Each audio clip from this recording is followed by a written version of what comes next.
ఎప్పుడైతే దానం నాగేంద్రకి తిరిగి నోటీసులు ఇచ్చారో సరిగ్గా అదే సమయానికి ఆయన ఢిల్లీలో ప్రత్యక్షం అయ్యారు. ఎందుకంటే ఇక అనర్హత తప్పదు, ఆ డిఫెక్ట్ అయింది క్లియర్గా అర్థమైపోతుంది కాబట్టి అనర్హత తప్పదు కాబట్టి ఖచ్చితంగా ఈ వేడి తప్పించుకోవాలంటే రాజీనామా చేసేస్తే బెటరు. కానీ రాజీనామా చేసేస్తే ఏంటి, ఈయన ఇష్టం కాదు కదా, ఒప్పుకోవాలి. ఇక్కడ ఏఐసీసీ పెద్దలు ఒప్పుకోవాలి.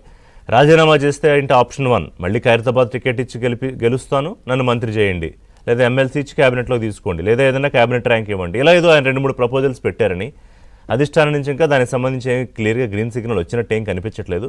కానీ రేపో మాపో రాజీనామా చేయడం అయితే క్లియర్గానే కనిపిస్తోంది దానం నాగేందర్ విషయంలో. At the same time so అంటే ఇప్పుడు దానం నాగేందర్ చేస్తే ఖైరతాబాద్ ఉప ఎన్నిక తప్పదు. రెండోది కడియం శ్రీహరి సీనియర్ నాయకులు, ఆయన వారి కుమార్తె కాంగ్రెస్ పార్టీ ఎంపీ అభ్యర్థిగా పోటీలో ప్రచారంలో చాలా స్పష్టంగా పాల్గొన్నారు, బీయింగ్ ఏ బీఆర్ఎస్ ఎమ్మెల్యే.